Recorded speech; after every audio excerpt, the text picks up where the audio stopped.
একবার রাসূল করিম সাল্লাল্লাহু আলাইহি ওয়াসাল্লাম যাচ্ছিলেন পথ দিয়া, জঙ্গল থেকে একটা উট বেরিয়ে এসে হুজুরের পায়ের উপরে চুমা খাইলো, সেজদার মতোই করলো। সাহাবায়ে কিরাম বলেন, ইয়া রাসূলুল্লাহ, হে জঙ্গলি উটের কি খুশকিসমত, হুজুরের পায়ের উপরে চুমা খাইলো, মাথা লাগালো। হুজুর যদি অনুমতি দিতেন আপনার এই সেজদা দিয়ে আমরা ধন্য হতাম। নবীজি বলেন, খবরদার, এই পৃথিবীর কোনো মানুষকে সেজদা দিতে পারে না। আমি যদি কোনো মানুষের জন্য সেজদা করা জায়েজ করতাম, তাহলে দুনিয়ার সমস্ত নারীদের বলতাম স্বামীর সামনে সেজদা দিতে।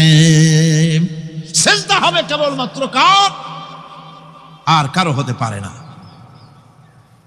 আমার ভাইয়েরা, মাছে গিলে ফেলেছে, মাছ পানির অথল তলদেশে চলে গেছে, মাছের পেটের ভিতরে জানলা নাই, দরজা নাই। হযরত ইউনূস আলাইহিস সালাম লক্ষ্য করলেন, এখন তো আর বাঁচতে পারবো না, মরা ছাড়া পথ নাই। ইউনূস আলাইহিস সালাম চিৎকার মারলেন, লা ইলাহা ইল্লা আনতা সুবহানাকা ইন্নী কুনতু মিনাজ জালিমিন। পড়েন সবাই, লা ইলাহা ইল্লা আনতা সুবহানাকা ইন্নী কুনতু মিনাজ জালিমিন। লা ইলাহা ইল্লা আনতা, আল্লাহ তুমি ছাড়া কেউ নাই, তুমি ছাড়া কেউ নাই, কোন ইলাহ নাই, মাবুদ নাই। আমি তোমার পবিত্রতা ঘোষণা করছি, তুমি দয়া করে আমাকে বাঁচাও, আমি আমার নিজের উপরে জুলম করেছি। আমার বন্ধুগণ, এত বড় মারাত্মক বিপদের ভিতরে ইউনূস আলাইহিস সালাম যখন চিৎকার মারলেন, পানির ভিতরে বসে, মাছের পেটের ভিতরে বসে, আল্লাহ রাব্বুল আলামিন চুপ করে থাকলেন না, সঙ্গে সঙ্গে রব্বুল আলামিন জবাব দিয়া দিলেন, ফাস্তাজাবনা লাহু ওয়া নাজ্জাইনাহু মিনাল গাম্মি ওয়া কাযালিকা নুজিল মুমিনিন। আমি বললাম, ইউনূস তুমি বিপদে পড়েছ, তুমি যখন চিৎকার মারলে, তোমার চিৎকারের আওয়াজ দুনিয়ার কেউ শোনে নাই, কোন রাজা বাদশাহ, তোমার আত্মীয় বন্ধু বান্ধব কেউ শোনে নাই। নদীর অতল তলদেশে মাছের পেটের ভিতরে বসে যে চিৎকার তুমি মারলে, পৃথিবীর কেউ শোনে নাই, আমি তোমার আরশের মালিক আল্লাহ রব্বুল আলামিন শুনেছি। শুধু শুনি নাই, জবাব দিয়া দিলাম, মাছের পেটের ভিতরে বেদনার সৃষ্টি করে দিলাম। মাছ ভেটে উঠলো নদীর উপরে, ব্যথার চোটে মাছ দেখলো, বমি করা ছাড়া পথ নাই। মাছ তরিয়ার কিনারে গিয়া বমি করে ফালাই দিল ইউনূস আলাইহিস সালামকে। আল্লাহ বলেন, ইউনূস রে বাঁচায় দিলাম। ও পৃথিবীর মুমিনেরা, শুধু ইউনূসকে নয়, পৃথিবীর মুমিন বান্দারা যখন বিপদে পড়বে আর আমার কাছে যদি তারা প্রার্থনা করে, আমার কাছে সাহায্য চাই, ওয়া কাযালিকা নুজিল মুমিনিন, এইভাবে করে আমি মুমিনদেরকেও বিপদ থেকে বাঁচাইয়া দিব। জোরে কান সুবহানাল্লাহ। ওয়াদা কার? ওয়াদা কার? সুতরাং মাজারে নয়, মসজিদে গিয়া কাঁদবেন। কোথায় গিয়া কাঁদবেন? কোথায়? মসজিদে গিয়া কাঁদবেন। আমার বন্ধুগণ, আল্লাহ রাব্বুল আলামিন বলেন, ইয়ানসুরকুমুল্লাহু ফালা গালিবা লাকুম। আল্লাহ যদি তোমাকে সাহায্য করেন, তবে কোন শক্তি তোমাকে তার উপরে জয়ী হতে পারবে না, কেউ তোমাকে তার থেকে ফিরাতে পারবে না। আর যদি আল্লাহ তোমাকে জিল্লতি দেন, যদি তোমাকে আল্লাহ পাক লাঞ্ছিত করেন, তোমাকে কেউ সম্মান দিতে পারবে না। দেখুন, ইব্রাহিম আলাইহিস সালামকে নমরুদ আগুনের মধ্যে ফালাই দিবে। জিবরাইল বলছেন, ইব্রাহিম আমার কাছে সাহায্য চাও, আমি তোমার বাঁচাই দেব, আগুনটারে নিভাই দিব। কত বড় কথা, আমি বাঁচাই দেব, আমার কাছে বলো না। ইব্রাহিম আলাইহিস সালাম জিবরাইলের কাছে সাহায্য চাইছে, কোন চেয়েছে? হযরত ইব্রাহিম বলেন, জিবরাইল, সাহায্য তোমার কাছে আমি কেন চাইবো? তোমার কাছে সাহায্য চাওয়ার প্রশ্ন ওঠে না, কারণ আমি এমন কোন অন্ধ আল্লাহর ইবাদত করি না যে আল্লাহ তার গোলামের দুঃখ নিজের চোখে না দেখেন।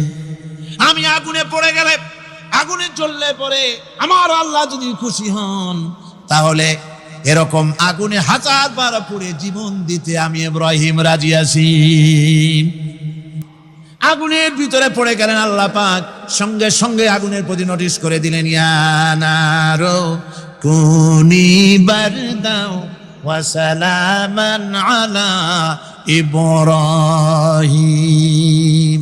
আগুন আমার ইব্রাহিমের জন্য শান্তিদায়ক, ঠান্ডা হয়ে যা। সুবহানাল্লাহি ওয়া বিহামদিহি। এই জন্য আল্লাহ রাসূল বলেছেন, ইযা সালতা ফাসআলিল্লাহ, যদি কিছু চাও কার কাছে চাইবা? কে শিখাচ্ছেন? রাসূল। আল্লাহ রাসূল বলছেন, ইযা সালতা ফাসআলিল্লাহ, যদি কিছু চাও আল্লাহর কাছে চাও। ওয়া ইযা স্তানতা ফাস্তাইন বিল্লাহ, আর যদি কিছু চাইতে চাও, সাহায্য চাও, সাহায্য চাইবা আল্লাহর কাছে। কার কাছে? কোন মাজারে চাইবেন? কোন মাজারে চাইবেন? কোন কবরস্থানে চাইবেন? কারা কারা চাইবেন? হাত উঁচু করে দেখান। আল্লাহ পাক বলেন, আমি নূহকে তার কওমের জন্য অবতীর্ণ করেছি। নূহ আলাইহিস সালাম তার কওমকে ডেকে বলেছেন, হে আমার জাতি, হে আমার সম্প্রদায়, এক আল্লাহ ছাড়া তোমাদের কোনো ইলাহ নাই, তোমাদের কোনো মাবুদ নাই, উপাস্য নাই, এক আল্লাহর গোলামি করো, তার দাসত্ব করো। নূহ আলাইহিস সালাম এই দাওয়াত পেশ করেছে। হুদ আলাইহিস সালাম সম্পর্কে কোরআন বলছে, ওয়া ইলা আদিন আখাহুম হুদা قال يا قوم اعبدوا الله ما لكم من إله غيره। আমি আদ সম্প্রদায়ের কাছে তাদের ভাই হুদকে পাঠালাম, এবং তিনি এসে তার সমাজের কাছে বললেন, ইয়া কওমে, হে আমার জাতি, হে আমার সম্প্রদায়, উবুদুল্লাহ, এক আল্লাহর গোলামি করো, তিনি ছাড়া তোমাদের কোনো ইলাহ নাই, কোনো আইনদাতা নাই, বিধানদাতা নাই, শাসনকর্তা নাই।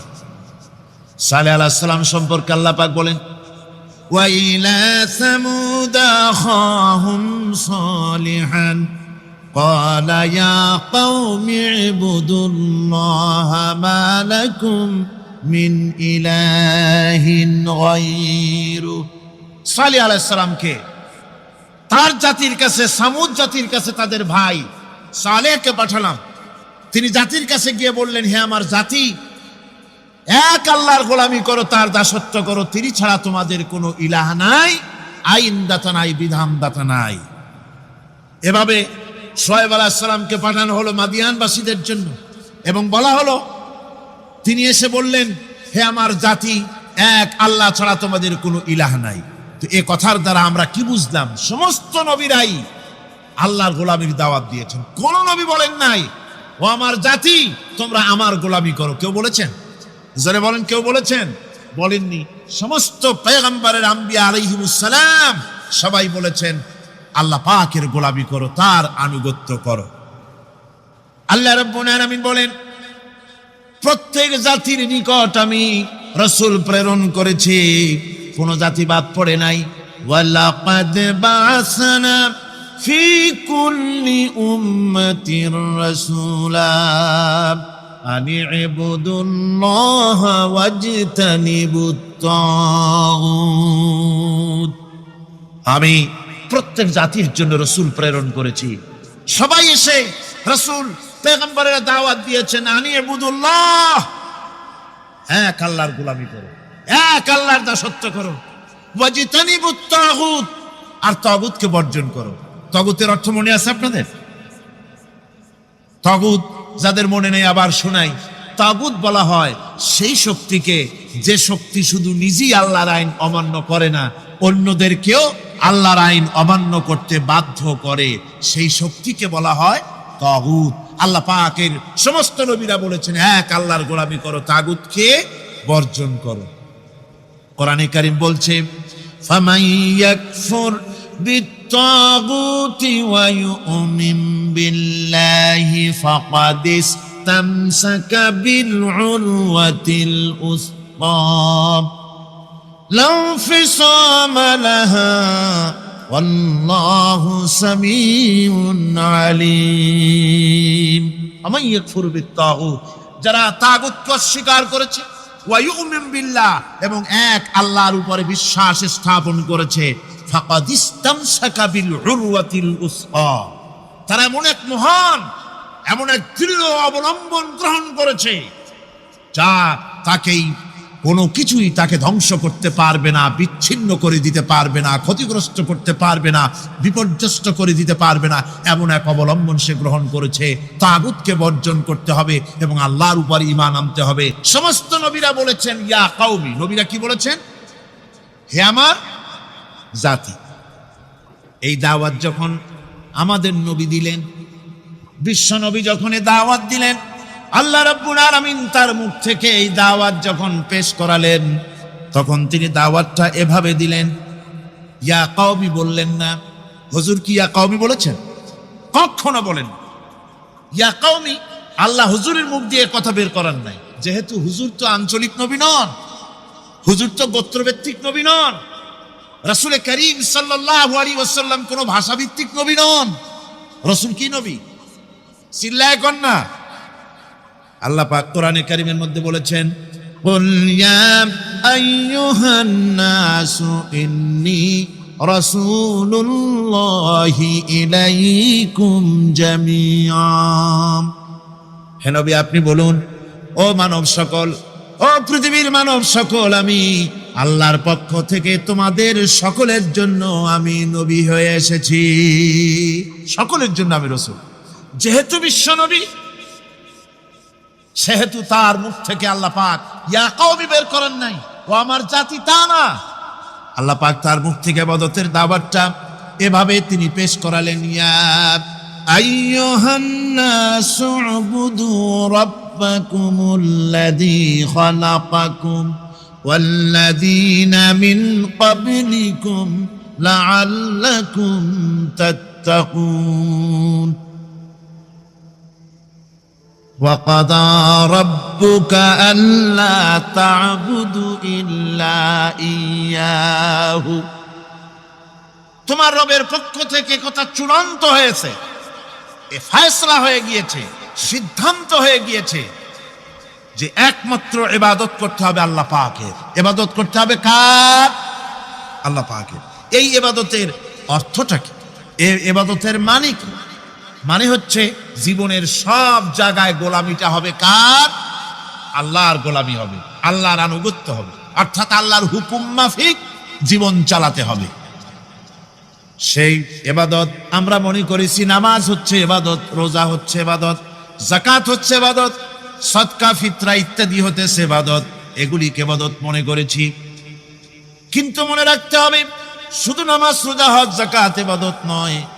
জীবনের মুসলমানদের সব কাজগুলি ইবাদতের মধ্যে হতে হবে, অর্থাৎ আল্লাহর হুকুম অনুযায়ী কাজ করলে তার নাম হবে ইবাদত। ব্যবসা করবেন, হুকুম মানবেন কার? জোরে কোন কার? জমিন চাষ করবেন, হুকুম মানবেন কার? আইন আদালত চালাবেন, কোর্ট কাছারি করবেন, আইন মানবেন কার? রাজনীতি করবেন, আইন মানবেন কার? সমাজনীতি চালাবেন, আইন মানবেন কার? জীবনের সব ক্ষেত্রে তার আইন মানতে হবে। আমরা এগুলিকে ইবাদত মনে করি না। আমাদের দেশের লোকেরা, এক শ্রেণীর লোকেরা এটাকে ইবাদত মনে করে না, ইবাদত মনে করে শুধুমাত্র নামাজ। আচ্ছা, নামাজ যদি শুধুমাত্র ইবাদত হয় তাহলে তার অর্থ কি দাঁড়াবে? তার অর্থ দাঁড়াবে এই যে 24 ঘন্টার ভিতরে নামাজ পড়তে সময় লাগে কতক্ষণ? কত?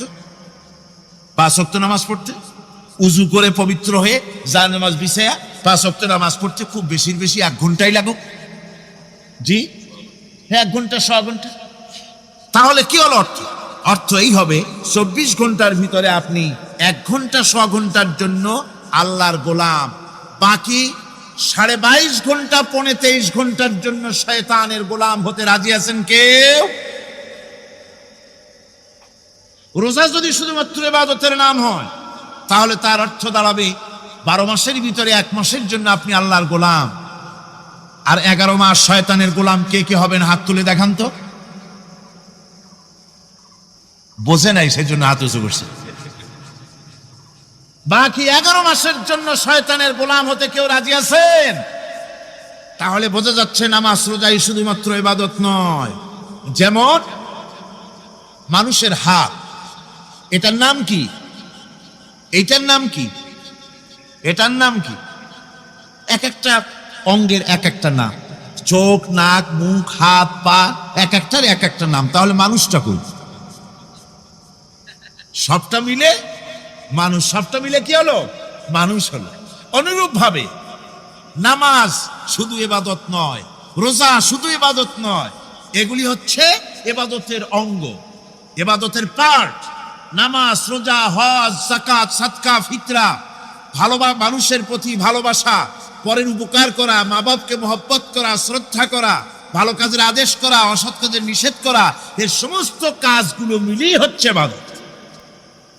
মনের মধ্যে চিন্তায় পড়ে গেছেন হয়তো এখন যে নামাজ পড়া তো ইবাদত বুঝলাম, না পড়া ইবাদত, এ আবার কোন ফতোয়া দিলেন? রোজা রাখা ইবাদত, আবার না রাখা ইবাদত, এটা কেমন কথা বললেন? চিন্তা আসতে পারে। হ্যাঁ, কথা ঠিকই, নামাজ পড়া ইবাদত, না পড়াও ইবাদত। সর্বক্ষণ আপনি নামাজ পড়েন, জায়েজ আছে, কিন্তু 24 ঘন্টার ভিতরে 3টা সময় নামাজ পড়া হারাম। কোন কোন সময়? ঠিক সূর্য উদয় হওয়ার সময়, ঠিক সূর্য মাথার উপরে থাকার সময়, আর ঠিক অস্তগামী হওয়ার সময়। এই 3 সময় নামাজ পড়া সম্পূর্ণ নিষিদ্ধ। এই 3 সময় নামাজ না পড়াটাই ইবাদত। আল্লাহর হুকুম মানতেছেন, নিষেধ করা হয়েছে নামাজ পড়ো না, পড়বেন না। আবার রোজা রাখা, সারা বছর রোজা রাখেন, সওয়াব হবে, কিন্তু বছরের 2 ঈদের 5 দিন রোজা রাখাকে হারাম করা হয়েছে। এই সময় রোজা না রাখাটাই, তাহলে কি বোঝা গেল? বোঝা গেল এই জীবনের সমস্ত কাজগুলি আল্লাহর হুকুম মাফিক হওয়ার নামই। আপনি ব্যবসা করতে যাবেন, ওজনে যদি কম না দেন, খাদ্যে যদি ভেজাল না দেন, আর আপনি যদি সততাপূর্ণ ব্যবসা করেন, যতক্ষণ ব্যবসার ওই দোকানে বসে থাকবেন, ফ্যাক্টরিতে বসে থাকবেন, ততক্ষণ পর্যন্ত আপনার ইবাদত হবে। আপনি চাকরি করবেন, আপনি যে কোনো কাজ করেন না কেন, আল্লাহর হুকুম মাফিক যদি হয়, ইবাদত হয়ে যাবে। এই জন্য আল্লাহ রাব্বুল আলামিন ইবাদত করার জন্যই মানুষকে তৈরি করেছেন। মানুষের কাজ হলো আল্লাহর গোলামি করা, আল্লাহর হুকুম পালন করা। এই হুকুম পালন করতে গিয়ে আল্লাহ পাক হুকুম পালনের জন্য বলছেন, ওয়া'বুদুল্লাহা ওয়া লা তুশরিকু বিহি শাইআ। ওয়া'বুদুল্লাহ, আল্লাহর ইবাদত করো, আল্লাহর গোলামি করো, আর তার সাথে কোনো শরীক স্থাপন করো না। পৃথিবীর মধ্যে আমরা তো সুখ শান্তি চাই, দুনিয়ায় দুমুঠো খেতে চাই। 2 মুঠো যদি খেতে চাই, পড়তে চাই, পৃথিবীর মধ্যে যদি শান্তিতে থাকতে চাই, তাহলে ইবাদত করা লাগবে। ইবাদত করলেই খাবার পাওয়া যাবে। ইবাদত করলে কি পাওয়া যাবে? খাবার পাওয়া যাবে। আল্লাহ রাব্বুল আলামিন কোরআনে কারীমের মধ্যে বলেছেন, ফালইয়াবুদু রাব্ব হাযাল বাইত আল্লাযী আত'আমাহুম মিন জু'ইন ওয়া আমানাহুম মিন খাউফ। কুরাইশদেরকে বলছেন, ও কুরাইশরা, এই ঘরের মালিকের ইবাদত করো। কোন ঘর? কাবা ঘর। এই কাবা ঘরের মালিক কে? আল্লাহ। এই ঘরের মালিকের ইবাদত করো। কি হবে তাহলে? এই ঘরের মালিকের ইবাদত যদি করো, দাসত্ব যদি করো, আনুগত্য যদি করো, তার গোলামি যদি করো, তাহলে কি হবে? আল্লাযী আত'আমাহুম মিন জু', তিনি তোমাদের ক্ষুধার সময় খেতে দিবেন। সুবহানাল্লাহ। ক্ষুধার সময় খাবার পাবে। ওয়া আমানাহুম মিন খাউফ, আর যখন বিপদ আসবে, মুসিবত আসবে, সন্ত্রাস সৃষ্টি হবে, বিপদ মুসিবত আসবে, ভীতি আসবে, ভীতির সময় আমন আমান, নিরাপত্তা পয়দা করে দিবেন আল্লাহ সুবহানাহু ওয়া তাআলা এই ইবাদতের মাধ্যমে। সুতরাং আমার ইবাদত করো। আর যদি জান্নাতে যেতে চাও, কি বলেন, আমরা কি বেহেশতে যেতে চাই? আর যারা কথা কইলেন না, আমরা কি জান্নাতে যেতে চাই? অবশ্যই আল্লাহর জান্নাতে যেতে চাই। আল্লাহ পাক বলেন, আমার জান্নাতে যদি যেতে চাও, তাহলে ইবাদত করা ছাড়া পথ নাই। ফাদখুলি ফি ইবাদি ওয়াদখুলি জান্নাতি, আমার বান্দার মধ্যে শামিল হও, আমার গোলামির মধ্যে শামিল হও, আমার ইবাদত করো জীবনের সকল ক্ষেত্রে, আমার গোলামির মধ্যে শামিল হও, আমার জান্নাতে চলে যাও। সুবহানাল্লাহ। আমার গোলাম হওয়া ছাড়া, আমার গোলামি করা ছাড়া জান্নাত পাওয়া যাবে না। আমার বন্ধুগণ, এবার আল্লাহ রাব্বুল আলামিন বলছেন, যদি আমার সঙ্গে দেখা করতে চাও, আল্লাহর সঙ্গে যদি কোনো বান্দা দেখা করতে চায়, আমরা আল্লাহরে দেখতে চাই কিনা? চাই কিনা আল্লাহকে দেখতে? আল্লাহ পাক বলছেন, আমারে যদি দেখতে চাও, ফামান কানা ইয়ারজু লিকা রাব্বিহি ফালইআমাল আমালান সালিহান ওয়ালা ইউশরিক বিইবাদাতি রাব্বিহি আহাদা। আমার সঙ্গে যদি দেখা করতে চাও, তোমাদের মধ্য থেকে কেউ যদি আমার সাথে দেখা করতে চায়, সে যেন ভালো কাজ করে, ভালো আমল করে, আর আমার ইবাদতের সঙ্গে কাউকে যেন শরীক না বানায়, তাহলেই আমার সঙ্গে কিয়ামতে দেখা হয়ে যাবে। জোরে বলেন সুবহানাল্লাহ। গোলামি করতে হবে এবং কাউকে শরীক স্থাপন করা যাবে না। এই গোলামি করতে হবে, ইবাদত করতে হবে কতদিন? আল্লাহ রাব্বুল আলামিন বলছেন, ওয়া'বুদ রাব্বাকা হাত্তা ইয়াতিয়াকাল ইয়াকিন। ইবাদত করো, গোলামি করো, যতক্ষণ পর্যন্ত নিশ্চিত সেই সময়টি এসে না যায়, তার মানে মৃত্যু পর্যন্ত আমার গোলামি করতে থাকো। মৃত্যু পর্যন্ত গোলামি হবে কার? আল্লাহ সুবহানাহু ওয়া তাআলা। সেই আল্লাহ পাকের গোলামি জীবনের সকল ক্ষেত্রে করতে হবে, মৃত্যু পর্যন্ত সব ক্ষেত্রে গোলামি হবে আল্লাহ। আল্লাহর গোলামি হচ্ছে আল্লাহ যা নিষেধ করেছেন তার থেকে ফিরতে হবে, আর যা আদেশ করেছেন সেগুলি মানতে হবে। যারা নিজেদের সৃষ্টির উদ্দেশ্য বোঝে না, আল্লাহর সামনে মাথা নত করার পরিবর্তে অহমিকতা করে, অহংকার করে, আল্লাহর সামনে মাথা নত করে না, ইবাদত করে না আল্লাহ, তাদের সম্পর্কে আল্লাহ রাব্বুল আলামিন বলছেন, ইন্নাল্লাযীনা ইস্তাকবিরুনা আন ইবাদাতি সায়াদখুলুনা জাহান্নামা দাখিরিন। যারা আমি আল্লাহর সঙ্গে অহংকার করে, আমার ইবাদত করে না, আমার গোলামি করে না, আমার সামনে মাথা নত করে না, অহংকার অহমিকতা করে যারা জীবন চালায়, আমি কিয়ামতের দিন তাদেরকে লাঞ্ছিত করব আর জাহান্নামে পাঠাবো। যারা আল্লাহর গোলামি করবে না, আল্লাহর ইবাদত করবে না, অস্বীকার করবে আল্লাহর গোলামিকে, অহমিকতা করে চলবে, তাদের জায়গা হবে কোথায়? জাহান্নামের মধ্যে। সুতরাং মানুষের মর্যাদা বাড়ে আল্লাহর গোলামিতে। মর্যাদা বাড়ে কিসে? আল্লাহর গোলামিতে। গোলামি করলেই মর্যাদা বাড়বে। এই জন্য আল্লাহ পাক কোরআনের মধ্যে, কোরআনে কারীমের মধ্যে সবচাইতে মাহবুব, আল্লাহ পাকের মাহবুব বান্দাদের কথা যখন বলেছেন, তখন নাম নেন নাই, আব্দুন শব্দ ব্যবহার করেছেন, গোলাম বলেছে, বান্দা বলেছে। আমার বান্দা। বান্দা হচ্ছে মানুষের জন্য সবচাইতে বড় ডিগ্রি আল্লাহর পক্ষ থেকে। আলিম, ওলামা, পীর, বুজুর্গ, সাহাবী, পেগম্বর, নবী, রসুল, সবচাইতে বড় খিতাব হচ্ছে আব্দ। আল্লাহর গোলাম হওয়া, আল্লাহর প্রিয় ডাক হচ্ছে আব্দ। মানুষকে আল্লাহ যাকে সবচেয়ে বেশি ভালোবাসেন, যাদেরকে বেশি ভালোবাসেন, তাদেরকে আব্দ বলেছেন। কি বলেছেন বলুন? আব্দ, বান্দা। আল্লাহ পাক এই পৃথিবীতে সবচাইতে বেশি ভালোবেসেছেন কাকে? মুহাম্মদুর রাসূলুল্লাহ সাল্লাল্লাহু আলাইহি ওয়াসাল্লাম। তাকে আল্লাহ পাক সবচাইতে বেশি ভালোবাসেন। এবার দেখুন আল্লাহ রাব্বুল আলামিন তার হাবিবকে কি নাম দিয়ে ডাকতেছেন? নাম নেন নাই, নবী এবং রাসূলও বলেন নাই।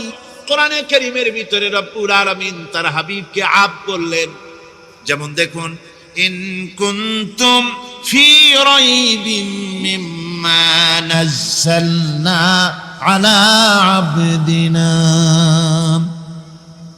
আমি যে কিতাব নাজিল করেছি আমার বান্দার উপরে, তোমাদের যদি সন্দেহ হয়, এই যে বান্দা আমার আব্দের উপরে নাজিল করেছি, আব্দকে মুহাম্মদ রাসূলুল্লাহ সাল্লাল্লাহু আলাইহি ওয়াসাল্লাম আব্দ, অর্থাৎ সবচেয়ে প্রিয় ডাক হচ্ছে আল্লাহর পক্ষ থেকে বান্দার জন্য আব্দ। স্নেহপূর্ণ না, স্নেহপূর্ণ ডাক, মহব্বতপূর্ণ ডাক। অন্য আয়াতে আমরা দেখতে পাই, তাবারাকাল্লাযী নাযালাল ফুরকানা আলা আবদিহি লিয়াকুনা লিল আলামিনা নাযীরা।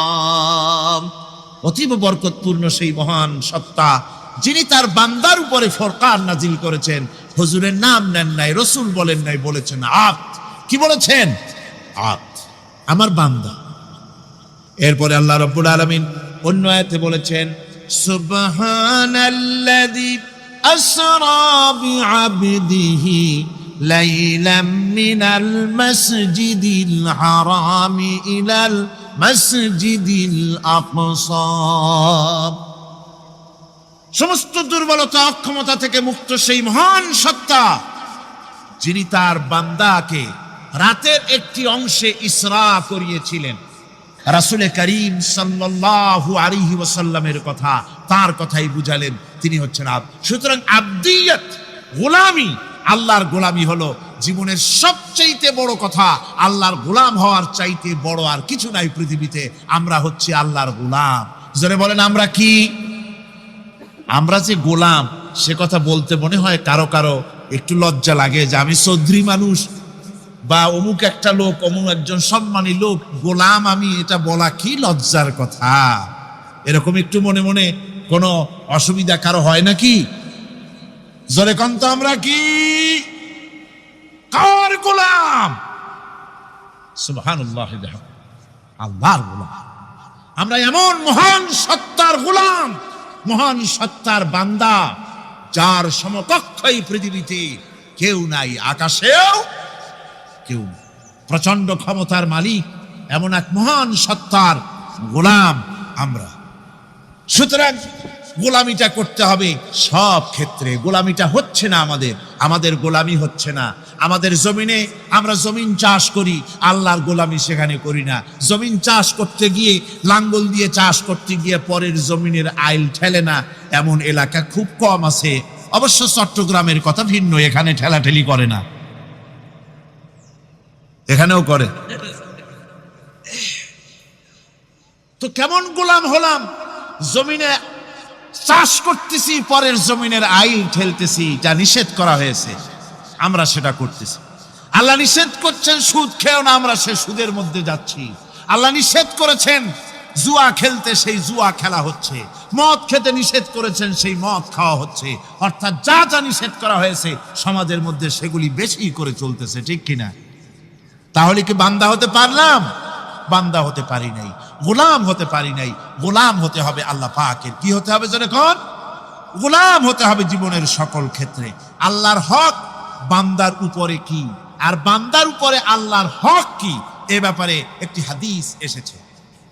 ওয়ান মুআজ বিন জাবাল রাদিয়াল্লাহু তাআলা আনহু قال كنت رديف النبي صلى الله عليه وسلم على حمار فقال لي يا معاذ أتدري ما حق الله على العباد وما حق العباد على الله। হযরত মুআজ বলছেন, আমি রাসূল করিম সাল্লাল্লাহু আলাইহি ওয়াসাল্লামের গাধার পৃষ্ঠে হুজুরের পেছনে বসা ছিলাম। হুজুর আমাকে জিজ্ঞেস করলেন, মুআজ তুমি কি জানো বান্দার উপরে আল্লাহর হক কি আর আল্লাহর উপরে বান্দার হক কি? কুলতু আল্লাহু ওয়া রাসূলুহু আ'লাম। বললাম আল্লাহ এবং তার রাসূল খুব ভালো জানেন। আমি কি করে জানবো? আল্লাহ এবং তার রাসূল খুব ভালো জানেন। قال حق الله على العباد أن يعبدوه ولا يشركوا به شيئا। বান্দার হক হচ্ছে আল্লাহর উপরে এই যে বান্দা গোলামি করবে আল্লাহ, ইবাদত করবে আল্লাহ, আর আল্লাহর সাথে কাউকে শরীক স্থাপন করবে না। এটা হচ্ছে আল্লাহর উপরে কার হক? বান্দার। আর আল্লাহর হক হচ্ছে বান্দার উপর কি? ওয়া হাক্কুল ইবাদি আলাল্লাহ আল্লাহ ইউআযযিবা মান লা ইউশরিকু বিহি শাইআ। বান্দার উপরে আল্লাহর হক হচ্ছে যে বান্দা আল্লাহর গোলামি করবে আর শরীক স্থাপন করবে না আল্লাহর সাথে, আল্লাহ তাকে শাস্তি দিবেন না। সুবহানাল্লাহ ওয়া বিহামদিহি। আল্লাহ তাকে আযাব দিবেন না, আল্লাহ তাকে শাস্তি দিবেন। সুতরাং তাওহীদের আকীদা মজবুত হতে হবে। আখিরাতের কামিয়াবি এর উপরে নির্ভরশীল। আমরা যদি আখিরাতে কামিয়াবি চাই, কি বলেন, আখিরাতে কি আমরা জীবনের সফলতা চাই? জোরে বলেন, সফলতা চাই। আখিরাতের কামিয়াবি যদি চাই, জাহান্নাম থেকে যদি বাঁচতে চাই, বেহেশতে যদি যেতে চাই, তাহলে আকীদাকে মজবুত করতে হবে। আল্লাহর সাথে কাউকে শরীক স্থাপন করা যাবে না। এবং আল্লাহ সৃষ্টিকর্তা কোরআনে পাকের শিক্ষা অনুযায়ী আল্লাহরে বিশ্বাস করি এতটুকুন কথা বললেই তাওহীদের হক আদায় হয় না। তাওহীদের হক হচ্ছে আল্লাহ পাককে সৃষ্টিকর্তা, পালনকর্তা, বিধানদাতা, রিজেক দাতা, কল্যাণদাতা সবকিছু হিসাবে মানতে হবে কাকে? আল্লাহ পাককে। আল্লাহ রাব্বুল আলামিনের এত বড় ক্ষমতা, সাগরকে নগর বানাতে পারেন, নগরকে সাগর বানিয়ে দিতে পারেন, এতিমকে রাষ্ট্রের মালিক বানায় দিতে পারেন, ধনীকে গরিব বানায় দিতে পারেন, গরিবকে ধনী বানায় দিতে পারেন, মৃত্যুকে জিন্দা করতে পারেন, জিন্দাকে মৃত্যু করে দিতে পারেন, পথের লোককে ধরে প্রেসিডেন্ট বানায় দিয়া ফুলের মালা দিয়া গলা থেকে পা পর্যন্ত ভরে দিতে পারেন। আবার আল্লাহ যদি নারাজ হয়ে যান, প্রেসিডেন্টের ফুলের মালার পরিবর্তে জুতার মালা গলায় দিয়া জেলখানার মধ্যে ঢুকাইয়া দিতে পারেন। তাহলে ক্ষমতাটা কার? বিশ্বাস করেন? সমস্ত ক্ষমতার মালিক আল্লাহ। আকীদা মজবুত হতে হবে। আমার মুসলমান ভাইরা, আকীদায় গড়বড় যদি হয়ে যায়, তাওহীদ বুঝতে যদি ভুল করেন, জীবন বরবাদ হয়ে যাবে। আর কিছু যদি না পারেন, অন্তত ঈমান ও আকীদাকে মজবুত করে যদি আল্লাহর দরবারে উঠতে পারেন, ফাকাদ ফাজা ফাওজান আযীমা, বিরাট কামিয়াবি আসবে কিয়ামতে। যদি আকীদাটাকে মজবুত করে না ওঠা যায় আল্লাহর দরবারে। সেজন্য আমি কোরআন আমাদেরকে কি শিখালো সেই কথাই বলছি। আল্লামাল কোরআন, কোরআন কি শিখাইছে? তাবিজ শিখায় নাই। কোরআন আমাদেরকে শুধুমাত্র মাথা ঝুলে ঝুলে তেলাওয়াত এটা শিখায় না। কোরআন তেলাওয়াত করতে হবে, বুঝতে হবে, আমল করতে হবে। কোরআন শিখাচ্ছে। কে শিখাচ্ছে? কোরআন। তার মানে কে? আল্লাহ। কে শিখাচ্ছেন? আল্লাহ সুবহানাহু ওয়া তাআলা শিখাচ্ছে। বান্দা শোনো ভালো করে। ওয়াইয়ামসাসকাল্লাহু বিদুররিন ফালা কাশিফা লাহু ইল্লা হুয়া। আল্লাহ যদি তোমার কোনো ক্ষতি সাধন করতে চান, তাহলে সেই ক্ষতি থেকে তোমাকে কেউ রক্ষা করতে পারবে না। এটা হবে ঈমান। এটা কি? এই ঈমান যদি মনের মধ্যে আসে, আপনি বিরাট শক্তিশালী বিপ্লবী শক্তিতে পরিণত হয়ে যাবেন। আপনার যদি ঈমান থাকে যে দুনিয়ার কোন গুলির উপরে, কোন বুলেটের উপরে যদি আমার নাম লেখা থাকে, সারা পৃথিবী ওই গুলিবিদ্ধ হওয়া থেকে আমাকে বাঁচাইতে পারবে না। আর কোন গুলির উপরে, কোন বুলেটের উপরে যদি আমার নাম লেখা না থাকে, তাহলে গোটা বিশ্ব একযোগে প্রচেষ্টা করেও আমাকে গুলিবিদ্ধ করতে, এটার নাম কি? ঈমান। তাই আল্লাহ বলছেন যে আমি যদি কারো ক্ষতি করি, তাহলে এই ক্ষতি থেকে তাহলে তাকে কেউ বাঁচাইতে। ওয়াইয়ামসাসকা বিখাইরিন ফাহুয়া আলা কুল্লি শাইইন কাদির। আর আল্লাহ রাব্বুল আলামিন যদি কারো কল্যাণ করতে চান, তাহলে তার কল্যাণকে কেউ ফিরায় দিতে পারে না। কল্যাণ থেকে কেউ কাউকে কল্যাণ থেকে মাহরুম করে দিতে পারে না।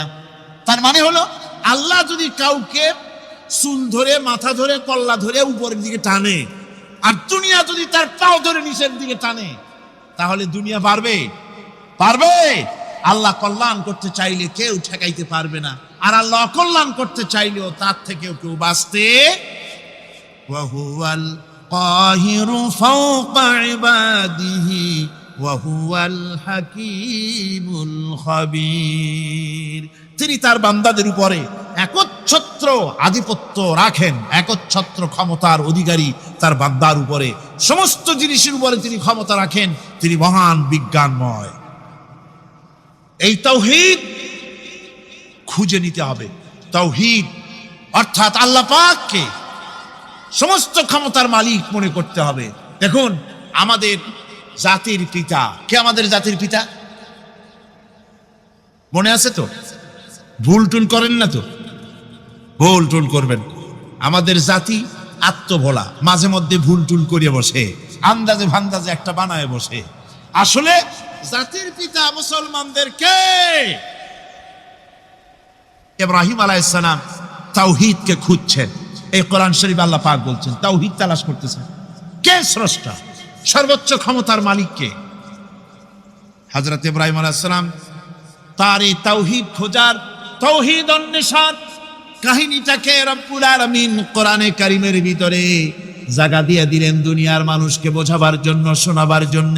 ফালাম্মা জান্না আলাইহিল লাইলু রাআ কাওকাবান ক্বালা হাযা রাব্বী। তিনি রব সন্ধান করছেন, কে আমার স্রষ্টা। মনের ভিতরে চিন্তা, মস্তিষ্কে চিন্তা। হঠাৎ করে রাত এলো, পশ্চিম গগনে সুন্দর এক তারকা উদিত হলো, সান্ধ্য তারা। সন্ধ্যার সময় যে তারাটা ওঠে সেটা ছোট না বড়? বড়। সেটা সারা রাত থাকে না অল্প সময় থাকে? অল্প সময় থাকে। সান্ধ্য তারা দেখে ইব্রাহিম আলাইহিস সালাম বললেন, হাযা রাব্বী, পেয়ে গেছি আমার রব, এটাই আমার রব, এটাই হচ্ছে আমার স্রষ্টা, এটাই হচ্ছে সর্বময় ক্ষমতার মালিক। আল্লাহ পাক বলেন, ইব্রাহিম আলাইহিস সালাম তাকিয়ে থাকলেন। কিছুক্ষণ পরে এই তারকা যখন অস্তমিত হয়ে গেল, ইব্রাহিম আলাইহিস সালাম তখন বললেন, ফালাম্মা আফালা ক্বালা লা উহিব্বুল আফিলিন। যে জিনিস অস্তমিত হয়ে যায় তাকে আমি মহব্বত করি না, পছন্দ করি না, সে রব হতে পারে না। যে রব হবে তার আবার উদয়স্ত কিসের? কিছুক্ষণ পরে চন্দ্র উদিত হলো, চাঁদ দেখে ইব্রাহিম আলাইহিস সালাম বললেন, ফালাম্মা রাআল কমারা বাযিগান ক্বালা হাযা রাব্বী। চাঁদ দেখে বললেন, এটাই আমার রব, এটাই আমার স্রষ্টা, এটাই আমার বিধানদাতা। ফালাম্মা আফালা ক্বালা লাইন লাম ইয়াহদিনি রাব্বী লাআকুনান্না মিনাল কওমিদ দাল্লিন। চাঁদ যখন অস্তমিত হয়ে গেল, ইব্রাহিম আলাইহিস সালাম তখন বললেন, আমার প্রকৃত পক্ষের যিনি প্রভু, যিনি আমার রব, তিনি যদি আমারে সত্যিকারের পথ না দেখান তাহলে আমি গোমরাহ হয়ে যাব, গোমরাহদের পথভ্রষ্টের অন্তর্ভুক্ত হয়ে যেতে পারি। চিন্তা করতেছেন আমার রবকে। তারকা দেখলাম অস্তমিত হয়ে গেল, চাঁদ দেখলাম ডুবে গেল, তাহলে আমার রবকে। সকাল চলে যাওয়ার পর যখন দেখলেন পূর্ব দিগন্ত থেকে সূর্য উদিত হয়েছে ডগমগ করে, সূর্যকে দেখে তিনি বললেন, ফালাম্মা রাআশ শামসা বাযিগাতান ক্বালা হাযা রাব্বী হাযা আকবার। সূর্যকে দেখে বললেন, এটাই আমার রব, আর এটাই বড় রব। যেহেতু চাঁদের আলো ছিল স্নিগ্ধ, সূর্যের আলো অত্যন্ত প্রখর, চাঁদের দিকে তাকানো যেত, সূর্যের দিকে তাকানো যায় না। এটাই আমার রব এবং বড় রব। হযরত ইব্রাহিম আলাইহিস সালামের এই ভুলও ভেঙে গেল। সন্ধ্যার আগমনে সূর্য যখন অস্তমিত হয়ে গেল, ইব্রাহিম আলাইহিস সালাম তখন ঘোষণা করলেন, ফালাম্মা আফালাত ক্বালা ইয়া কওমি ইন্নী বারীউম মিম্মা তুশরিকুন। সূর্য অস্তমিত হয়ে গেলে পরে তিনি বললেন, ইয়া কওমি, ও আমার জাতি, তোমরা যে জিনিস দিয়ে শিরক করো আল্লাহ রাব্বুল আলামিনের সাথে, আমি তার থেকে সম্পূর্ণ মুক্ত, আমি তোমাদের অন্তর্ভুক্ত, মুশরিক নই। আমার রবকে আমি চিনে ফেলেছি, সুবহানাল্লাহ, আমার রবকে আমি চিনেছি। ইব্রাহিম আলাইহিস সালাম ঘোষণা করলেন, ইন্নী ওয়াজ্জাহাতু ওয়াজহিয়া লিল্লাযী ফাতারাস সামাওয়াতি ওয়াল আরদা হানিফা। জানেন আপনারা এটা? পড়েন, ইন্নী ওয়াজ্জাহাতু ওয়াজহিয়া লিল্লাযী ফাতারাস সামাওয়াতি ওয়াল আরদা হানিফা ওয়া মা আনা মিনাল মুশরিকিন। নিশ্চয়ই আমার এই মুখমণ্ডলকে ফিরাই দিলাম, দুনিয়ার সব দিক থেকে মুখ ফিরাইয়া আমার এই মুখ ফিরালাম সেদিকে, সেই স্রষ্টার দিকে, যিনি আকাশ, জমিন, চন্দ্র, সূর্য, গ্রহ, নক্ষত্র, সৌররাজি, মানব মণ্ডলী সব কিছুকে যিনি সৃষ্টি করেছেন, আমি তার দিকে আমার মুখকে ফিরিয়ে দিলাম। তিনি ছাড়া কোনো রব নাই, প্রভু নাই, আর আমি মুশরিকদের অন্তর্ভুক্ত নহি। হযরত ইব্রাহিম আলাইহিস সালাম তাওহীদকে বুঝে ফেললেন, আল্লাহকে চিনে ফেললেন। আমার বন্ধুগণ, আজ মুসলমান হয়ে আমরা আল্লাহকে চিনতে পারি নাই, আল্লাহর ওয়াহদানিয়তকে আমরা বুঝতে পারি। আমার ভাইয়েরা, ভাস্কর্যের নাম করে, চেতনার নাম করে শহরে শহরে বিশ্ববিদ্যালয়ের অঙ্গনে মূর্তি বানানো হতেছে, আর বলা হচ্ছে অমুক চেতনা, এটা অমুকের চেতনা, তমুকের চেতনা, এটা ভাস্কর্য বলা হতেছে। আসলে সমস্ত মূর্তি হতেছে মূর্তি। এই মূর্তিগুলি বিনাশ করার জন্যই আল্লাহর নবী এসেছিলেন। হুজুরকে প্রশ্ন করা হয়েছে, লিমা বইস্তা, কেন প্রেরিত হয়েছেন, দুনিয়ায় কেন এসেছেন? নবী বলেছেন, বয়স্তু লিকাসরিল আসনাম, এসেছি পৃথিবীর বুকে মূর্তি বিনাশ করার জন্য। জোরে বলেন সুবহানাল্লাহ। মূর্তি ধ্বংস করার জন্য এসেছি। আল্লামা ইকবাল, বিশ্ব কবি, কবি সম্রাট আল্লামা ইকবাল বলছেন, বুত সেকন উঠে গয়ে বাকি জু রহে বুতগর হে, বুত সেকন উঠ গয়ে বাকি জু রহে বুতগর হে, था इब्राहिम पिदर और पिसर आजर है। বুত সেকন উঠ গয়ে, যারা প্রতিমা ভাঙতে এসেছিল পৃথিবীতে তারা বিদায় হয়ে গিয়েছেন। আজকে যারা বেঁচে আছে তারা ইসলামের নামে, মুসলমানের নামে প্রতিমা তৈরি করছে, মূর্তি তৈরি করছে। था इब्राहिम पिदर और पिसर आजर है। এক সময় ছিল এমন যখন আজরের ঘরে ইব্রাহিম পয়দা হয়েছে, আর আজ ইব্রাহিমের ঘরে আজর পয়দা হচ্ছে। বন্ধুগণ, আল্লাহর ইবাদত পরিপূর্ণভাবে আল্লাহর জন্যই হতে হবে। মূর্তির সাথে, মূর্তি তৈরি করার সংস্কৃতির সাথে মুসলমানদের কোনো সম্পর্ক থাকতে পারে না। জোরে বলেন, পারে? পারে না। বিশ্ববিদ্যালয়ের অঙ্গনে, রাস্তার মোড়ে মোড়ে চেতনার নাম করে মূর্তি যারা বানাচ্ছেন গায়ের জোরে, আল্লাহর কসম, আল্লাহর দরবারে উঠতে হবে একদিন, সেদিন মজা টের পাবে। কারে বলে চেতনা? মূল চেতনা তো সেদিন জাগ্রত হবে। কারে বলে চেতনা? মূল চেতনা তো সেদিন জাগ্রত হবে। আজকে তো আসল চেতনা আসে নাই, চেতনা হবে সেই দিন। চেতনা কারে কয়? আজকে তো আসল চেতনা আসে নাই, চেতনা হবে সেই দিন। চেতনা কারে কয়? চেতনা কত প্রকার এবং উহা কি কি উদাহরণ সহরে বুঝাইয়া দেওয়া হবে। আমার ভাইরা, মাথা জায়গায় যেয়ে দেখবেন কি? শুধু মাথাই দেখবেন, আপনারও একটা মাথা, দেখবেনও মাথা। আল্লাহ পাক তো গোটা ময়দান ভরে দিয়েছেন, আলহামদুলিল্লাহ। বলেন আলহামদুলিল্লাহ। মাঠে জায়গা নাই, রাস্তায় জায়গা নাই, দেখার জন্য আপনি আবার দাঁড়ান কেন? বসেন, আরামসে শোনেন। কার কথা শুনতেছেন? আল্লাহর কথা। সুবহানাল্লাহ। আমি প্রথম দিন বলেছিলাম, কোরআনের মাহফিলের চাইতে শ্রেষ্ঠ মাহফিল আল্লাহর আকাশের নিচে জমিনের উপরে আর নাই।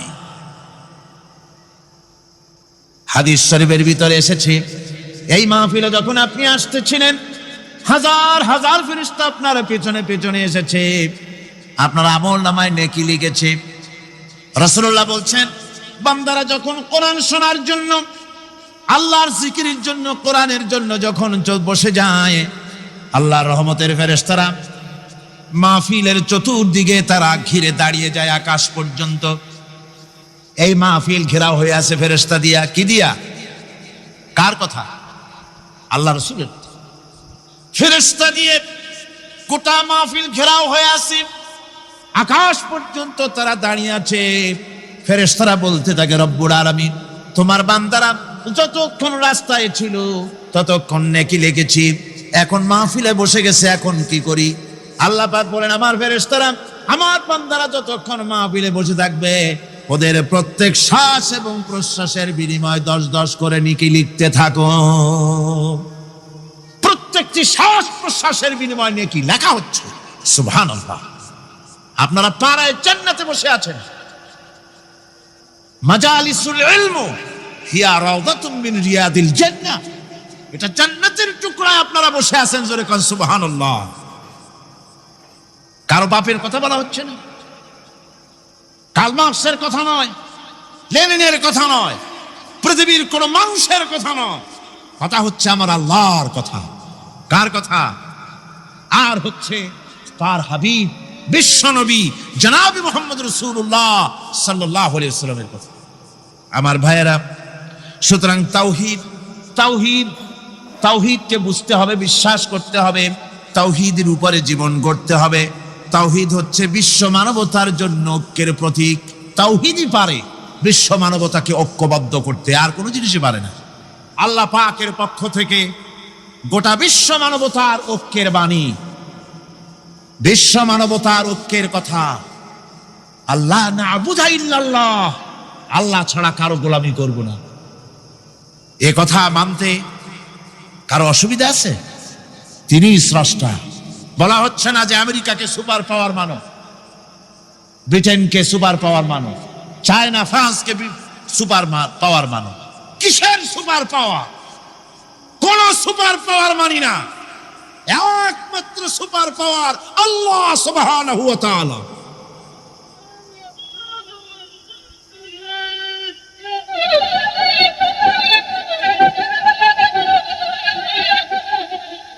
সেই আল্লাহ সুবহানাহু ওয়া তাআলা তিনি বলছেন, পৃথিবীর মানুষেরা তোমাদের সৃষ্টি করেছি আমি, সুতরাং ঘোষণা করো আল্লাহ ছাড়া কারো গোলামি করব না। সকলের জন্য কি সুন্দর কথা, সাওয়াইম বাইনানা ওয়া বাইনাকুম, তোমাদের জন্য আর আমাদের জন্য সমান। তোমরাও আল্লাহরে মানো, আমরাও আল্লাহরে মানি, সুতরাং আল্লাহর গোলামি করতে অসুবিধা কোথায়? ওয়ালা নুশরিকা বিহি শাইআ, আর আল্লাহর সাথে কারো শরীক স্থাপন করো না। ওয়ালা ইয়াত্তাখিযা বা'দুনা বা'দান আরবাবাম মিন দুনিল্লাহ, আর আল্লাহ ছাড়া কাউকে রব বলে মেনে নেব না। আজকে তিনটা কথায় পৃথিবীর শান্তি ফিরে আসতে পারে। কয়টা কথা? মাত্র তিনটি কথায় এই উত্তপ্ত পৃথিবী, অশান্ত পৃথিবী, এই অশান্তিময় প্রজ্বলিত পৃথিবী, মানুষেরা যেখানে জ্বলছে আর জ্বলছে, সেই পৃথিবীতে শান্তি আসতে পারে মাত্র তিনটি কথায়। আল্লাহ না'বুদা ইল্লাল্লাহ, আল্লাহ ছাড়া কারো গোলামি করব না, আর আল্লাহর সাথে কাউকে শরীক স্থাপন করব না, আল্লাহ ছাড়া কারো প্রভুত্ব মানব না। তিনটা কথায় পৃথিবীতে আবার শান্তি ফিরে আসতে পারে। সুতরাং আমি তাওহীদের কথা আপনাদের বলতেছিলাম। কিসের কথা বলতেছি? তাওহীদ। তাওহীদ প্রতিষ্ঠিত হলে কেউ কারো উপরে প্রভুত্ব করতে পারবে না। এখন আল্লাহর তাওহীদের স্বরূপ ছোট্ট একটি সূরার মধ্যে ফুটে উঠেছে। আল্লাহর প্রভুত্ব কায়েম হলে অসুবিধা হয় না কেন? কারণ হলো দুনিয়ায় মানুষ যত আছে, সমস্ত মানুষের দুর্বলতা আছে। আছে তার দুর্বলতা। আমি এই দৃষ্টান্তটা আরো এক বছর মনে হয় এখানে দিছিলাম, আবারও বলি। সেটা হলো এই যে এই চট্টগ্রামে মেয়র পদে নির্বাচনের কি কয় সিটি কর্পোরেশনের নির্বাচন আসছে না? মেয়র পদে অনেকে দাঁড়াইছে, দাঁড়াইয়া সব নির্বাচনী ওয়াদা করছেন। কেউ বলছে চট্টগ্রামকে সোনা দিয়ে মুড়িয়ে দেব, কেউ বলছে চিটাগং শহরকে আপনাদের লোট্টা ফিশার কেনা লাগবে না, বাড়ি বাড়ি পৌঁছায় দেবো, শুটকি মাছ খাওয়াই দেবো খুব ভালো করিয়া, রাস্তাঘাটের অভাব হবে না, আনন্দের চোটে, ফুর্তির চোটে, আরামের চোটে শুধু শীত হয়ে মরবেন।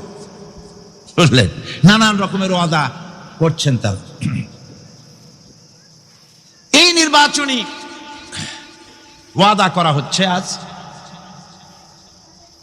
একজন মেয়রকে যদি দায়িত্ব দেওয়া হয় যে চট্টগ্রামে 6 বছরের যত বাচ্চা আছে, এই বাচ্চাদের মধ্যে কমলা লেবু বিতরণ করতে দায়িত্ব দিলাম আপনাকে, আপনি একজন মেয়র পদ প্রার্থী, 40 ট্রাক কমলা সিলেট থেকে আনা হয়েছে, সব বাচ্চাদেরকে, 6 বছরের বাচ্চাদেরকে একটা একটা করে দিবেন। এই কমলা বিতরণ করতে গিয়ে যদি দিতে দিতে যখন তিনি দেখবেন যে ওনার নিজের ছেলে সামনে এসেছে, বোনের ছেলে সামনে এসেছে, ভাইয়ের ছেলে সামনে এসেছে, তখন অন্যের চাইতে নিজের ছেলেকে, বোনের ছেলেকে 2টা কমলা বেশি দিতে ইচ্ছে করবে না? করবে কিনা? সামান্য কমলা বিতরণ করতে গিয়ে যদি বোনের ছেলেকে, নিজের ছেলেকে বেশি দিতে ইচ্ছে করে, সেই মানুষের হাতে দেশের আইন তৈরি করার, সংবিধান তৈরি করার দায়িত্ব পৃথিবীতে কোথাও দেওয়া যেতে পারে না। এই জন্যই আইন তৈরি করেছেন এমন সত্তা যার ছেলে নাই, যার মেয়ে নাই, যার বউ নাই, যার আত্মীয় স্বজন নাই। সুবহানাল্লাহি ওয়া বিহামদি। তিনি কে? আল্লাহ রাব্বুল আলামিন নিজের এই তাওহীদের কথাটা ছোট্ট সূরার ভিতরে ফুটায় তুলেছেন। কুল হুয়াল্লাহু আহাদ। জানেন কিনা? পড়েন সবাই। কুল হুয়াল্লাহু আহাদ আল্লাহুস সামাদ লাম ইয়ালিদ ওয়া লাম ইউলাদ ওয়া লাম ইয়াকুল লাহু কুফুয়ান আহাদ। হে নবী, আপনি বলে দেন আল্লাহ এক এবং একক, তিনি নিরঙ্কুশ। তার কোন সন্তানই কাউকে জন্ম দেন নাই, তাকেও কেউ জন্ম দেয়নি। আকাশ এবং জমিনে তার সমকক্ষ কেউ নাই। তিনি কারো মুখাপেক্ষী নন। তিনি কাউকে জন্ম দেন নাই, তাকেও কেউ জন্ম দেয়নি। আকাশ আর জমিনে তার সমকক্ষ কেউ নেই। তার কোনো শরীক নেই, তার কোনো অংশীদার নেই। কোরআনে কারীম আল্লাহ রাব্বুল আলামিন বলছেন, ওয়াজআলু লিল্লাহি শুরাকাআল জিন্না ওয়া খালাকাহুম ওয়া খারাকু লাহু বানিনা ওয়া বানাতিন বিগাইরি ইলম। এখনি কথা জানা সত্ত্বেও আল্লাহর সাথে শরীক বানায়ো না, আল্লাহর সাথে কাউকে অংশীদার বানায়ো না। তার কোনো ছেলে নাই, মেয়ে নাই, অথচ তিনি সবাইকে সৃষ্টি করেছেন। সুবহানাহু ওয়া তাআলা আম্মা ইয়াসিফুন। পবিত্রতা সেই আল্লাহ পাকের, এবং তিনি তার সম্পর্কে যে চিন্তা করে লোকেরা যা কিছু বলে, এর থেকে আল্লাহ পাক ঊর্ধ্বে। আল্লাহ সন্তান স্থাপন করে তারা বলে যে আল্লাহর ছেলে আছে। নাউযুবিল্লাহ। কোরআন শরীফে আল্লাহ পাক বলেছেন খ্রিস্টানের আল্লাহর ছেলে বানাইছে। ওয়াকালাতিন নাসারাল মাসীহ ইবনুল্লাহ। খ্রিস্টানেরা বলেছে মসিহ হচ্ছে আল্লাহর পুত্র। নাউযুবিল্লাহ। আবার ইহুদিরা তারা বসে থাকলো না। ইহুদিরা বলল ওয়াকালাতিল ইয়াহুদু উযাইরুন ইবনুল্লাহ। ইহুদিরা বলল উযাইর হচ্ছে আল্লাহর পুত্র। নাউযুবিল্লাহ। আবার আরেক শ্রেণীর লোক হলো, তারা বলল পৃথিবীতে যত মেয়ে আছে সমস্ত মেয়েগুলি হলো ফেরেশতাগুলি, সব মেয়ে, আর মেয়েগুলি সব আল্লাহ। নাউযুবিল্লাহি মিন যালিক। আল্লাহ রাব্বুল আলামিন প্রতিবাদ করলেন, আলাকুমুয যাকারু ওয়া লাহুল উনসা তিলকা ইযান কিসমাতুন দিযা। কি হে, তোমরা সমস্ত পুত্র সন্তানগুলি নিজের জন্য নিয়ে নিলে, আর কন্যা সন্তানগুলি দিলে আমাকে, কেমন তোর ভাগ করলে এটা? আল্লাহ পাকের কোনো সন্তান নাই, আল্লাহ রাব্বুল আলামিনের কোনো সন্তান নাই, স্ত্রী নাই, পুত্র নাই, কেউ নাই। আল্লাহ পাক বলেন বাদিউস সামাওয়াতি ওয়াল আরদ। আসমান এবং জমিনের উদ্ভাবক হচ্ছেন তিনি। আন্না ইয়াকুনু লাহু ওয়ালাদুন ওয়া লাম তাকুন লাহু সাহিবা।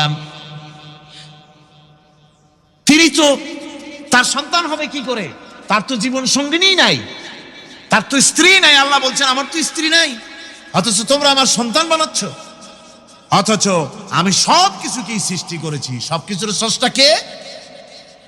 যালিকুমুল্লাহু রাব্বুকুম লা ইলাহা ইল্লা হুয়া খালিকু কুল্লি শাইইন ফা'বুদুহু ওয়া হুয়া আলা কুল্লি শাইইন কাদির।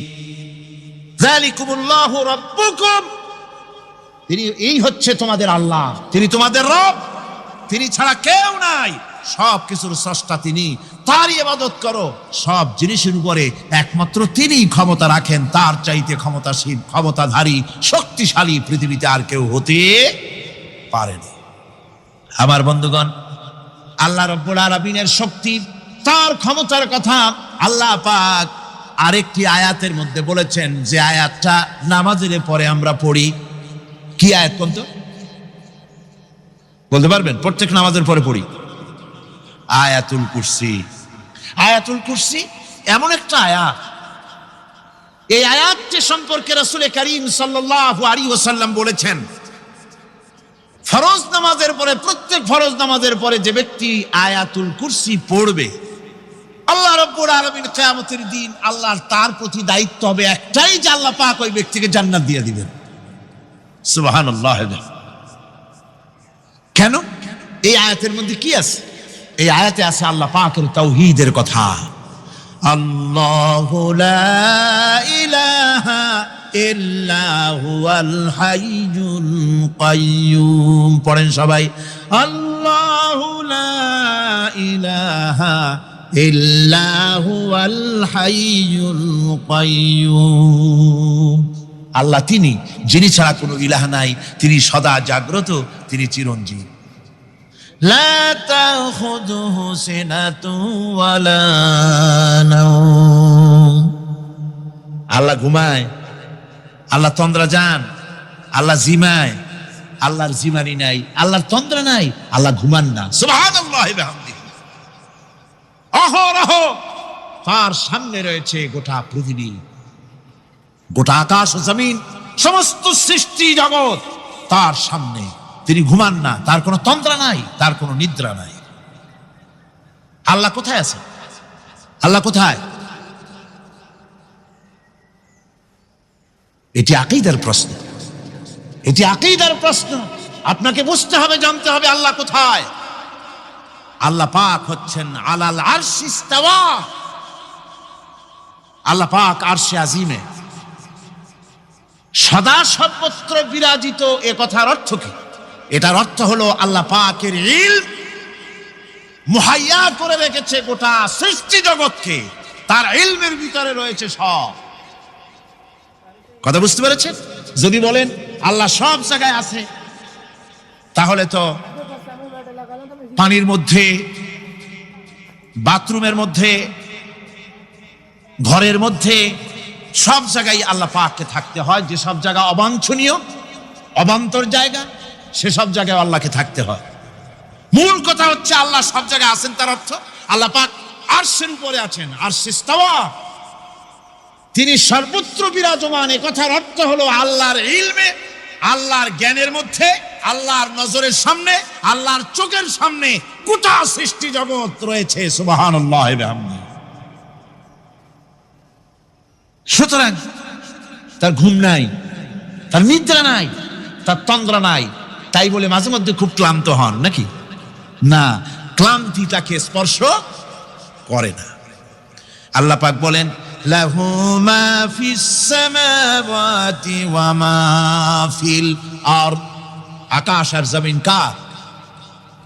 মান যাল্লাযী ইয়াশফাউ ইনদাহু ইল্লা বিইযনিহি। আল্লাহ পাক বলছেন, কে আছে এমন তার দরবারে তার অনুমতি ব্যতীত সুপারিশ করতে পারে এমন অধিকারও কারো নাই। কিয়ামতের দিন অনেকে মনে করে তো যে অনেক হুজুরদের কাছে মুরিদ হয়ে গেছি, আমারে আর পায় কেডা। কিয়ামতের দিন হুজুররা একজনে ধরবে এক হাত, আর এক হুজুরে ধরবে আর এক হাত, আর দুই হুজুরে ধরবে দুই ঠ্যাং, এরকম চ্যাংদোলা করে ফিকে মারবে, জান্নাতের বারান্দায় গিয়ে মামু বাড়ির মতো সব রিকো লাগাবো। এত সহজ না, এত সহজ নয়। আল্লাহ পাকের পারমিশন ছাড়া কোন পয়গম্বর আল্লাহর সামনে কথা বলতে সাহস পাবেন না। সুবহানাল্লাহ ওয়া বিহামদিহি। আলেম পীর দরবেশ তো দূরের কথা, মান যাল্লাযী ইয়াশফাউ ইনদাহু ইল্লা বিইযনিহি। আল্লাহর পারমিশন ছাড়া কেউ কথা বলার সাহস পাবে না কিয়ামতের দিন আল্লাহর দরবারে। সুতরাং অন্যের উপরে নির্ভর করবেন না, যত বড় পীর হোক অন্যের উপরে নির্ভর করবেন না, নির্ভর করবেন আমলের উপরে। আমল কিসের উপরে? আমল। আমল তৈরি করতে হবে আর ভরসা করতে হবে রহমতের উপরে, আল্লাহর রহমত। কিসের উপরে? আল্লাহর রহমতের উপরে ভরসা করতে হবে। আমার ভাইয়েরা, আল্লাহ পাক বলেন, ইয়ালামু মা বাইনা আইদিহিম ওয়া মা খালফাহুম। বান্দার অগ্রপশ্চাৎ সবই তিনি জানেন, বান্দার সামনে পেছনে ডানে বামে সব খবর তিনি রাখেন। ওয়ালা ইউহিতুনা বিশাইইম মিন ইলমিহি ইল্লা বিমা শাআ। আল্লাহর জ্ঞাত বিষয়সমূহের মধ্যে মানুষের কোনো অধিকার নাই আল্লাহর জানা বিষয়গুলি আয়ত্ত করে, এমন অধিকার কোনো মানুষের নাই। তবে আল্লাহ ইচ্ছে করে যদি কিছু তার নিজের জ্ঞান থেকে জানান, সেটা স্বতন্ত্র কথা। ওয়াসিআ কুরসিয়্যুহুস সামাওয়াতি ওয়াল আরদ, তার সাম্রাজ্য সমগ্র আকাশ এবং জমিন জুড়ে তারই সাম্রাজ্য। সাম্রাজ্য কার? রাজত্ব কার? বাদশাহী কার? ওয়ালা ইয়াউদুহু হিফযুহুমা ওয়া হুয়াল আলিয়্যুল আযীম। এই সবের রক্ষণাবেক্ষণ এমন কোনো কঠিন নয় যা তাকে ক্লান্ত করে দিতে পারে। সুবহানাল্লাহি ওয়া বিহামদিহি। আকাশ এবং জমিন, সমস্ত সৃষ্টি জগৎ, এগুলি এমন কোনো ব্যাপার না আল্লাহর কাছে যেগুলি সব কন্ট্রোল করতে গিয়ে তিনি ক্লান্ত হন, শ্রান্ত হন, বিশ্রাম নিতে হয় না। এগুলি কোনো ক্লান্তি শ্রান্তি আল্লাহ পাককে স্পর্শ করেন না। সবচাইতে বেশি জ্ঞান এবং ক্ষমতা আল্লাহ সুবহানাহু ওয়া তাআলা, তার চাইতে বড় ক্ষমতা, তার চাইতে বেশি জ্ঞান আর কারো হতে পারে না। কোরআনে কারিমে আল্লাহর জ্ঞান এবং ক্ষমতা আর গুণাবলী সম্পর্কে আল্লাহ পাক বলছেন, এগুলি আমাদের জানা দরকার। আল্লাহকে শুধু আল্লাহ হিসেবে মানলে হবে না, তার গুণ জানতে হবে, তার ক্ষমতা জানতে হবে। আল্লাহর গুণ, আল্লাহকে বিশ্বাস করতে হবে তার গুণ সহকারে। আল্লাহর বিশ্বাস করবেন কি সহ? গুণ সহ। সাপকে ভয় করতে হবে তার বিষের জন্য, তার বিষ আছে, বিষ সহকারে ওকে ভয় করতে হবে। সাপকে বিষ সহকারে ভয় করতে হবে। বাঘকে আপনাকে আক্রমণ করতে পারে, সেই ভয় করে আপনাকে বিশ্বাস করতে হবে।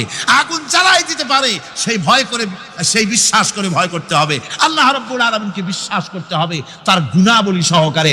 এমনি আল্লাহ আছেন এই কতটুকুন বলাই যথেষ্ট নয়। কোরআনে কারীম বলছে, হুয়াল্লাহুল্লাযী লা ইলাহা ইল্লা হুয়া আলিমুল গায়বি ওয়াশ শাহাদাতি হুয়ার রাহমানুর রহিম। তিনি আল্লাহ, যিনি ছাড়া কোনো ইলাহ নাই। তিনি পরম দাতা, তিনি দয়ালু। আল্লাহর এভাবে বিশ্বাস করতে হবে। হুয়াল্লাহুল্লাযী লা ইলাহা ইল্লা হুয়াল মালিকুল কুদ্দুসুস সালামুল মুমিনুল মুহাইমিনুল আজিজুল জব্বারুল মুতাকাব্বির।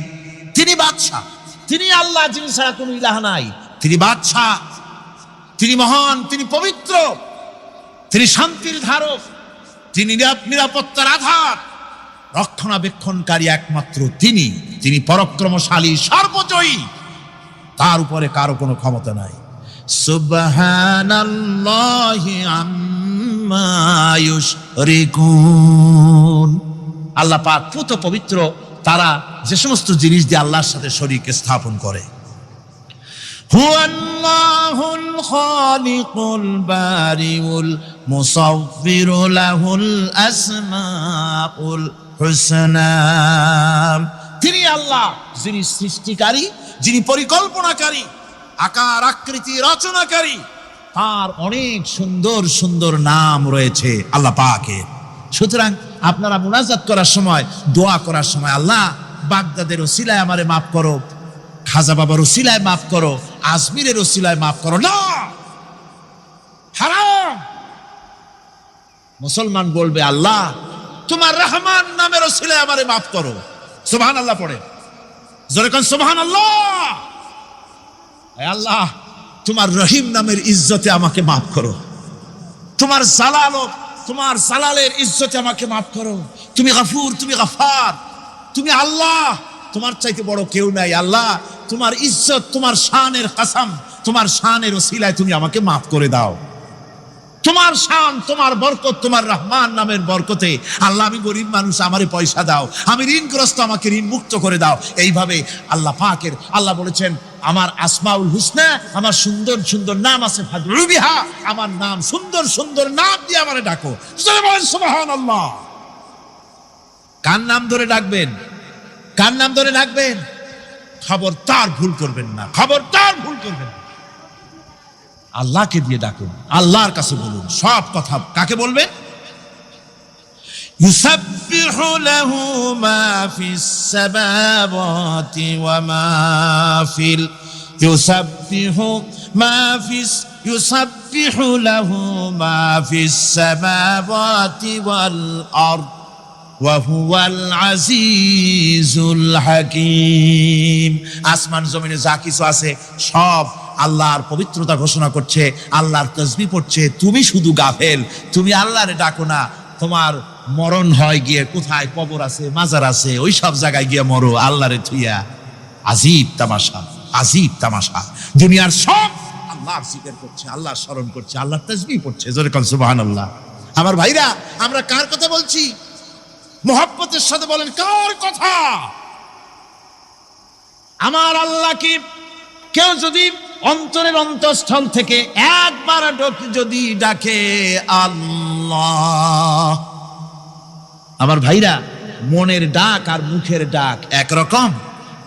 दिल से जो बात निकलती है असर रखती है पर नहीं मगर ताकते परवाज रखती है। অন্তর থেকে যে কথা বেরোয় সে কথা প্রভাব বিস্তার থাকে, ডানা নাই কিন্তু ওড়ার ক্ষমতা রাখে। অন্তর থেকে কথা বলা, মুখের কথা বলা আলাদা। কলিজার অন্তরের অন্তঃস্থল থেকে, হৃদয়ের কন্দর থেকে কেউ যদি একটা বার বলে আল্লাহ,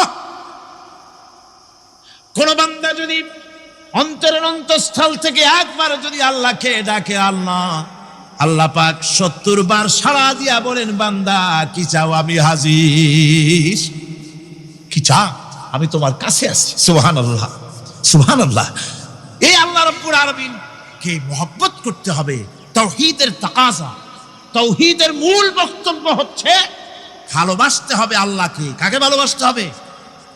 বউর চাইতে, মায়ের চাইতে, বাপের চাইতে, সন্তানের চাইতে, জীবনের চাইতে কাকে ভালোবাসতে হবে? আল্লাহ সুবহানাহু ওয়া তাআলা, তাকে ভালোবাসতে হবে।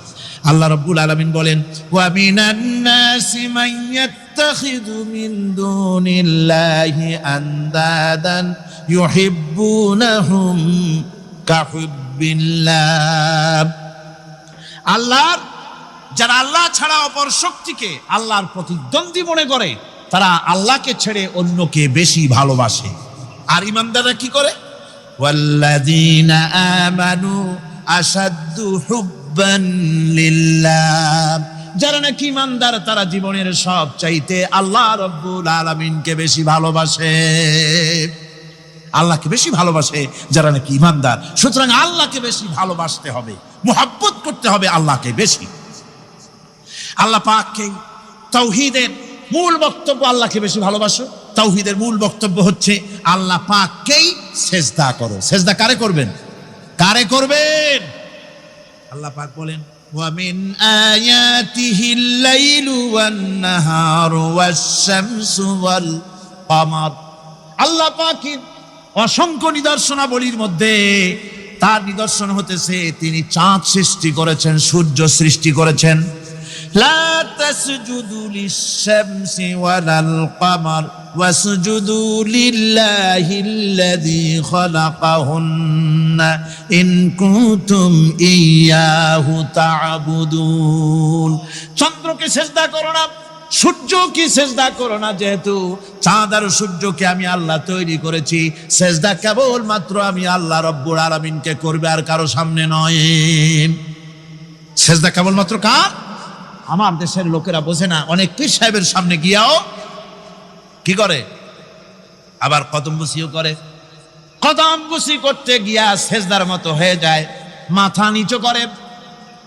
যে ব্যক্তি কদমবুসি করতে গিয়া মাথা নিচু করলো আর সার করলো, সে যদি বাধা না দিল, তাহলে সে কদমবুসি যে করলো আর বাধা যে দিল না, দুইজন কুফরির মধ্যে শামিল হয়ে গেল। সিজদা কাউকে করা যাবে না আল্লাহ ছাড়া। কাকে করতে হবে? একবার রাসূল করিম সাল্লাল্লাহু আলাইহি